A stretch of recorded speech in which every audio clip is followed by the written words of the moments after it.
51 বছৰৰ পৰম্পৰা অটুট ৰাখি নতুন নাট্য বৰ্ষৰ আখৰা আৰম্ভ কৰিছে কোহিনুৰ থিয়েটাৰে। আৰম্ভ হ'ল অসমৰ ভ্ৰাম্যমাণ থিয়েটাৰৰ নতুন নাট্য বৰ্ষৰ আখৰা। শিল্পীসকলৰ মাজত দেখা গ'ল উৎসাহ উদ্দীপনাৰ পৰিৱেশ। কোহিনুৰ থিয়েটাৰৰ আখৰা গৃহ উদ্বোধন কৰিলে অসম বিধানসভাৰ অধ্যক্ষ ৰঞ্জিত কুমাৰ দাসে। অনুষ্ঠানৰ আৰম্ভণিতে জুবিন গাৰ্গৰ প্ৰতিচ্ছবি অংকন কৰি তেওঁলৈ ব্যতিক্ৰমী শ্ৰদ্ধাঞ্জলি জনালে কোহিনুৰ পৰিয়ালে। একে সময়তে প্ৰয়াত শিল্পী পূৰবী শৰ্মালৈও একাজলি শ্ৰদ্ধাঞ্জলি জনোৱা হয়।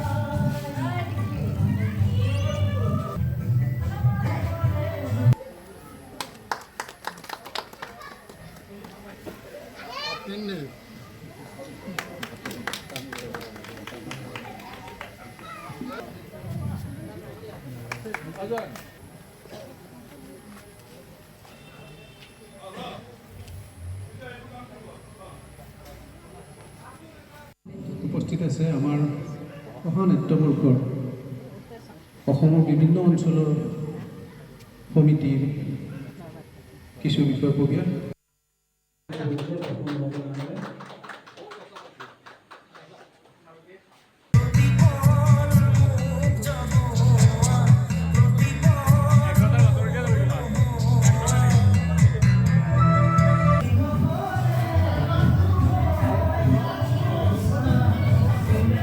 অসমৰ গৌৰৱ কোহিনুৰ থিয়েটাৰ যিহেতু বজালীৰ পাঠালাতে জন্মগ্ৰহণ কৰিছিলে আজিৰ পৰা 51 বছৰ আগতে আৰু 51 বছৰ পিছত আমি যোৱাবাৰ যি সোণালী জয়ন্তী বৰ্ষ উদযাপন কৰা হৈছিলে খুব সুন্দৰ নাটক পৰিৱেশন কৰিছিলে আৰু এইবিলেও আজিৰ পৰা যি 51 যি বছৰৰ যি বৰ্ষ সেই বৰ্ষ আধাৰতে আজিৰ পৰা আখৰা আৰম্ভ হৈছে।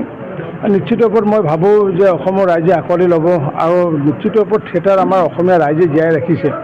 গতিকে অসমীয়া ৰাইজ অবিহনে অসমীয়া থিয়েটাৰ জীয়াই থাকিব নোৱাৰে। মই আশা ৰাখিছোঁ যে অকল কোহিনুৰ থিয়েটাৰে নহয় যিমানকেইখন থিয়েটাৰ এইবাৰ ৰাইজৰ মাজত যাব যাতে সকলো থিয়েটাৰক যাতে অসমীয়া ৰাইজে যাতে আঁকোৱালি লয় আৰু নিশ্চিত ওপৰত যিহেতু কোহিনুৰ থিয়েটাৰৰ লগত পূৰ্বৰ পৰা সম্পৰ্ক বিশেষকৈ কোহিনুৰ থিয়েটাৰৰ যিগৰাকী জন্মদাতা ৰতন লকৰ আৰু তেখেতে যেতিয়া আজিৰ পৰা 2016 চনত মই অসম বিধানসভাৰ অধ্যক্ষ দায়িত্ব থাকোঁতে তেখেতক মঞ্চৰত্ন উপাধি প্ৰদান কৰিছিলোঁ মই।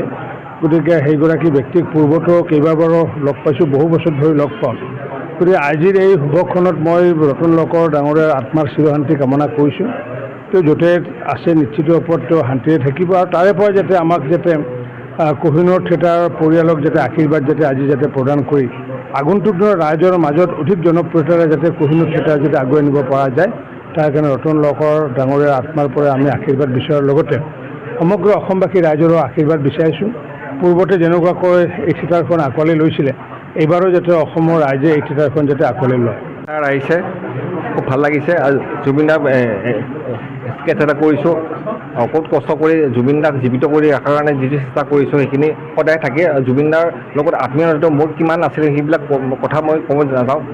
বহুত এটা ঘনিষ্ঠতা আছিলে মোৰ জুবিন দাৰ লগত এতিয়া সেইবিলাক ক'ব নাযাওঁ। কিন্তু মোৰ এইখিনি সময়ত গোটেই অসমত মই যিখিনি নাটক লৈ যাম জুবিন দা সদায় জীৱিত হৈ থাকিব লাগে। জুবিন দাৰ যিটো মানুহে যিটো ফিল কৰে জুবিন দাক লৈ যিখিনি গান শুনি মানুহে সেই কৰে সেই গোটেই বস্তুখিনি সদায় থাকিব লাগে।